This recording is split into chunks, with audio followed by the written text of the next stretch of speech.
Hello, my friends, hello, and welcome once again to stately Vaughn Manor, where Roger and I have returned to talk about the 15 science fiction books I'm going to read next.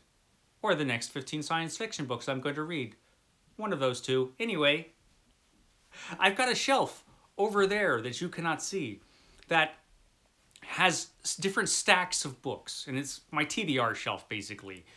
And so I've got a stack of horror, I've got a stack of science fiction, I've got a stack of Stephen King, because I'm reading all Stephen King's books, and I've got a stack of westerns. I got a bunch of stacks over there. And basically, if I feel like reading a horror book, for example, I'll just pick one off the top and read it. And I already did a video about the 15 horror books I'm going to read next, so this is a video about the 15 science fiction books that I had piled over there and are now piled right here. And these are the 15 science fiction books that I'm going to read next.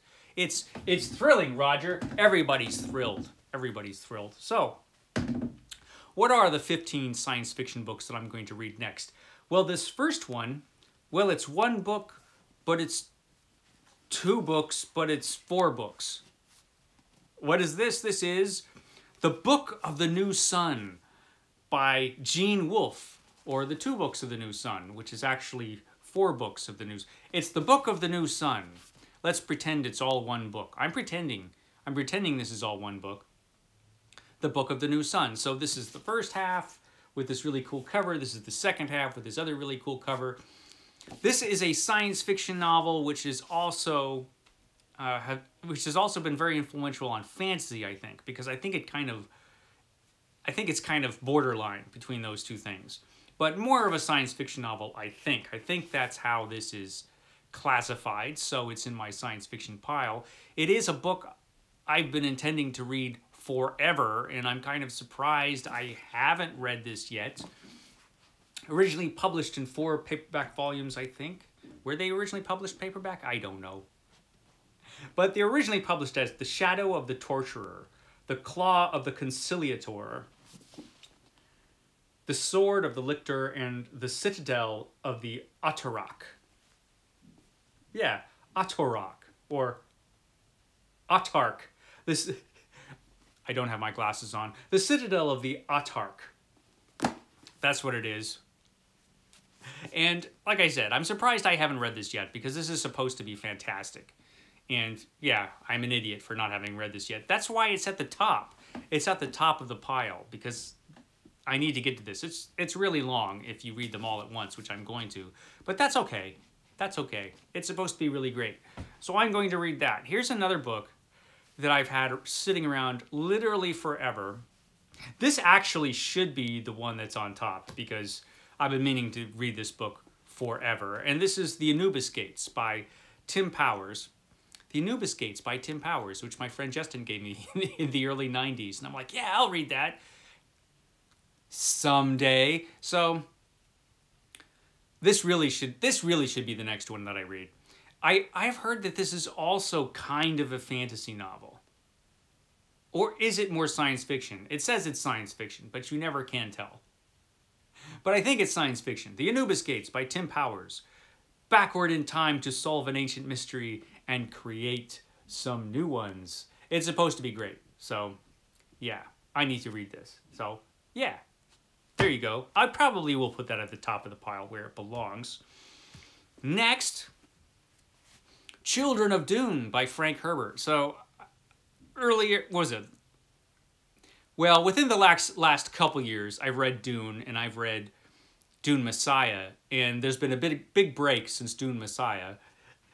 But I've been intending to get to Children of Dune, which I have read once before, but I was in my early 20s when I read it, so I don't remember a ton about it.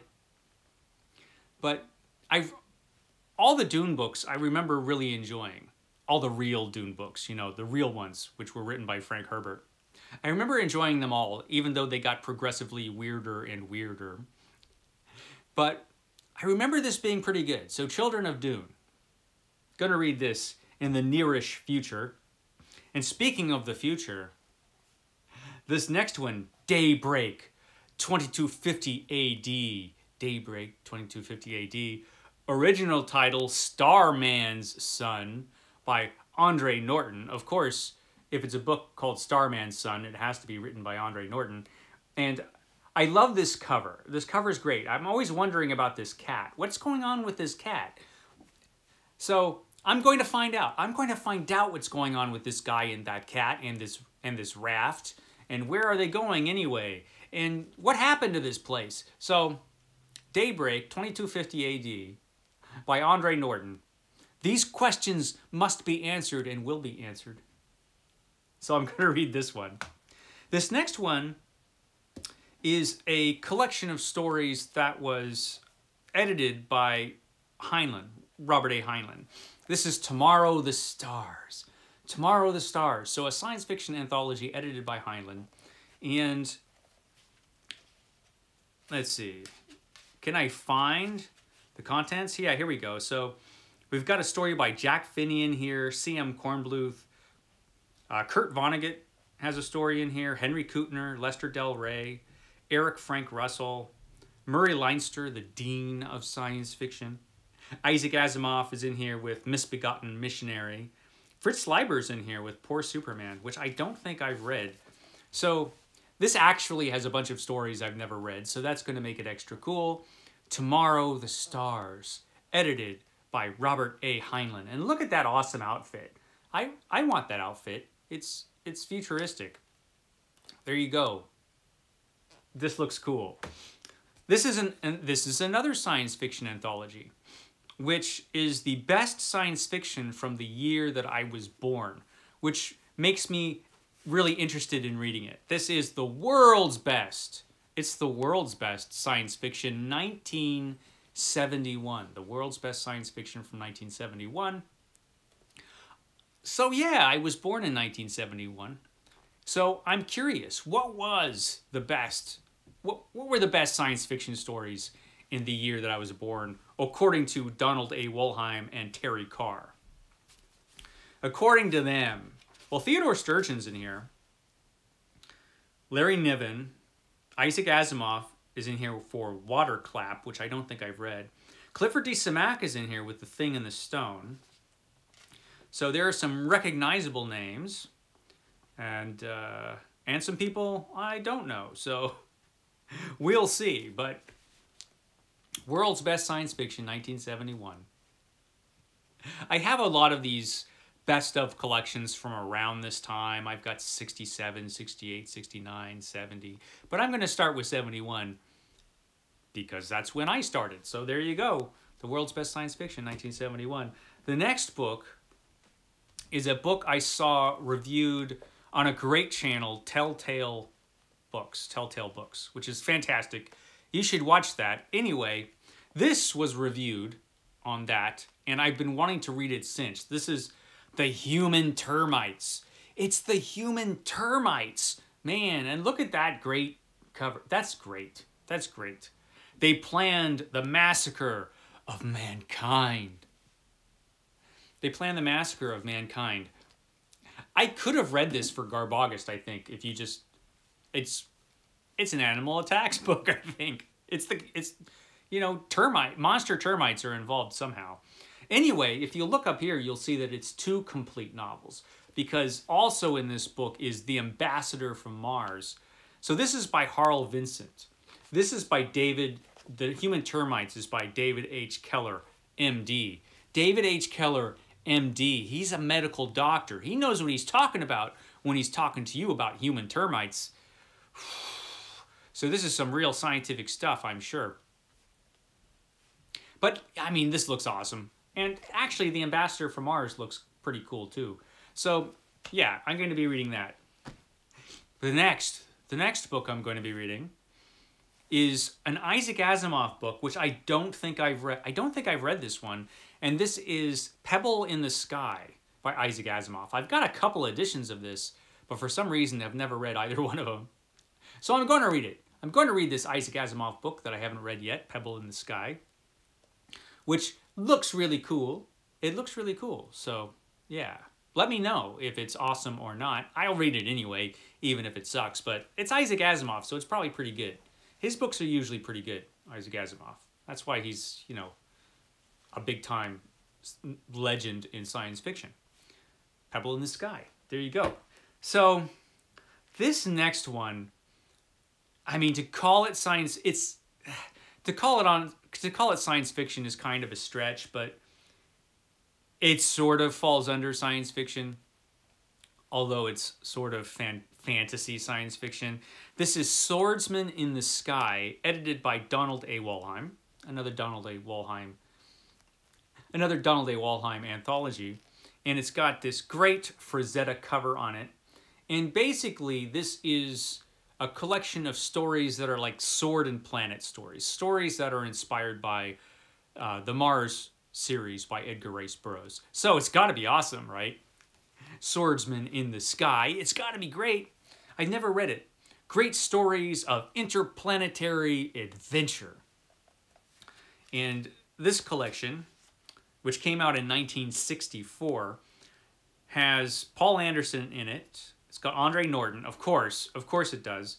Leigh Brackett is in here with The Moon That Vanished, so that's probably going to be pretty good.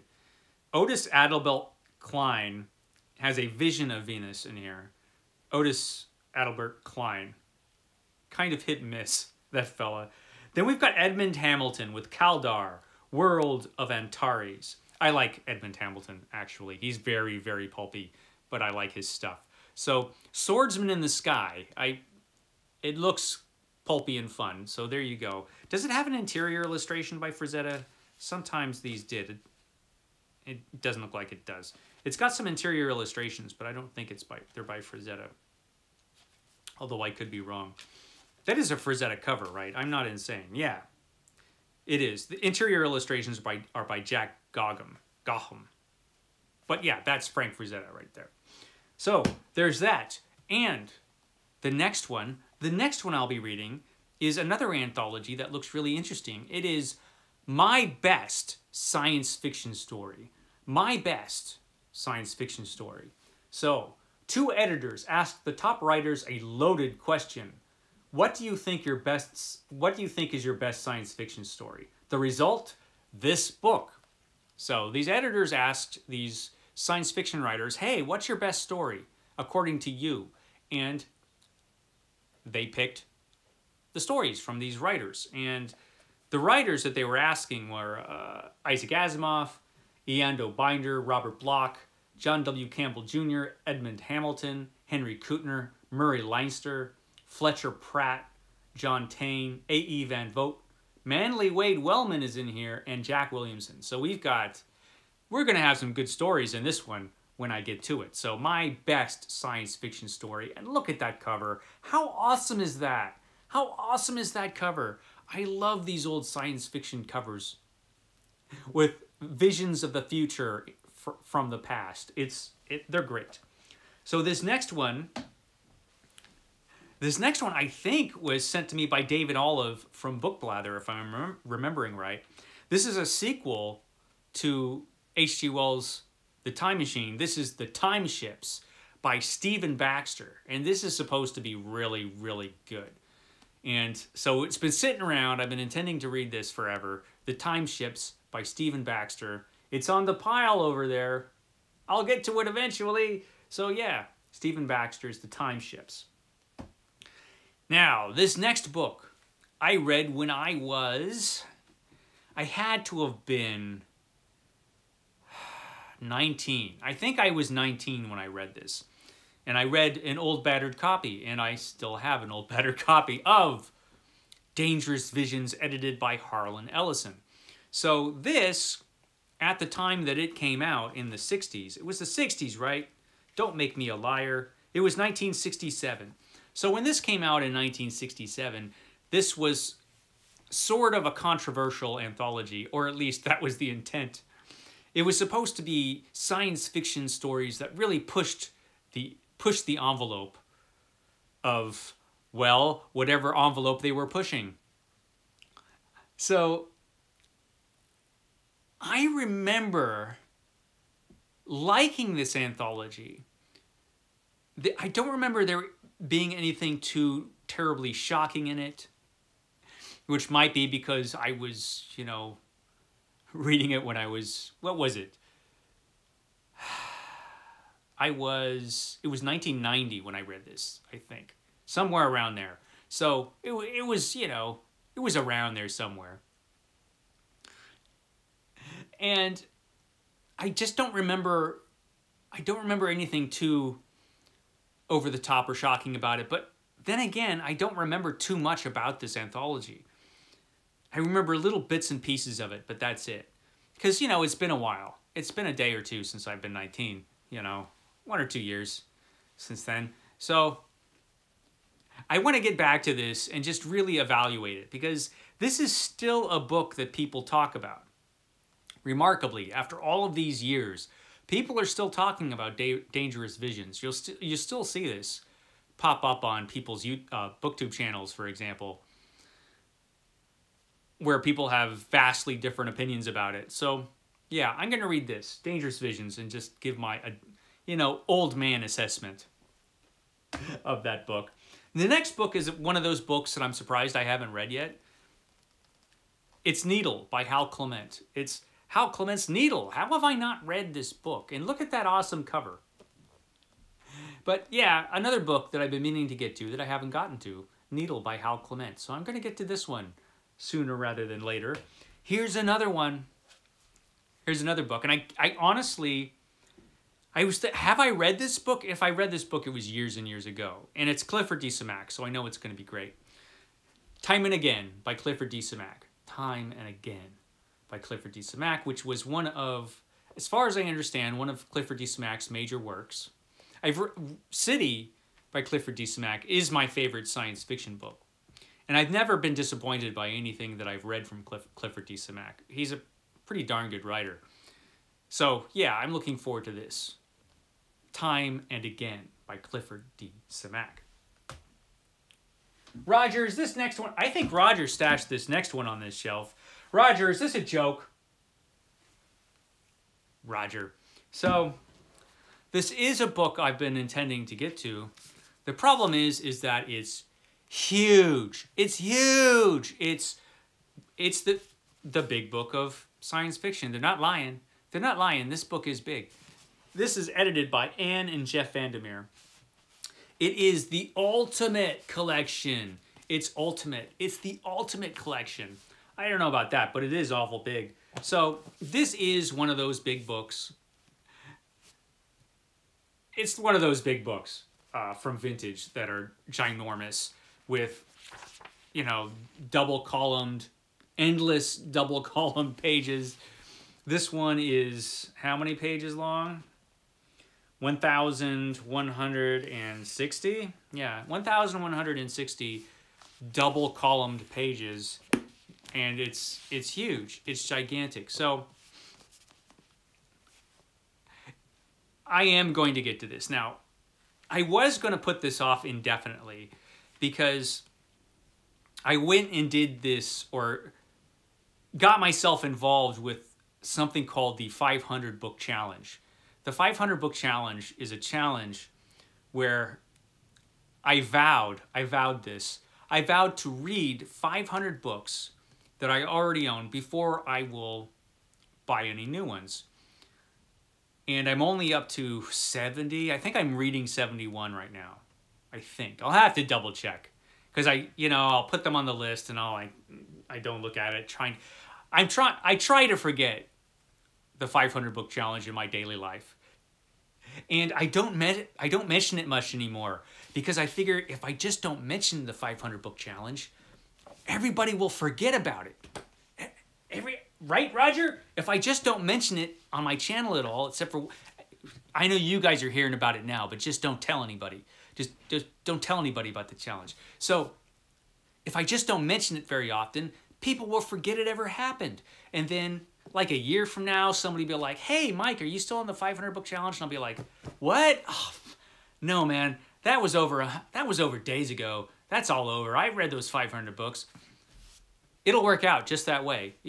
You wait and see. Anyway, I was going to put this off, but because this is going to... How long do you think this will take me? I made a whole video about how I'm a slow reader, or too slow. How long do you think it would take me from the first page to the last to read this? Because this is... I don't even know. It's going to bust up any other plans I have. I know that. But I am going to read it. I am going to read it. As soon as I get to it, I'm going to read it. It's right over there on the shelf. It's madness. It's madness. But it's supposed to be a great collection. I mean, it's got some great stuff in it. And it's got a lot of stuff I've never read. It's got a lot of stuff I've never even heard of. And Anne and Jeff Vandermeer, they did a collection a lot like this, kind of the same size, maybe a little smaller, called The Weird, which was full of weird horror stories, basically. And that was a great collection. So this one's going to be good, too. And I'll shut up now because I've gone on long enough. Those are the 15 books, more or less. I'm not very good at counting. Anyway, I will catch you next time.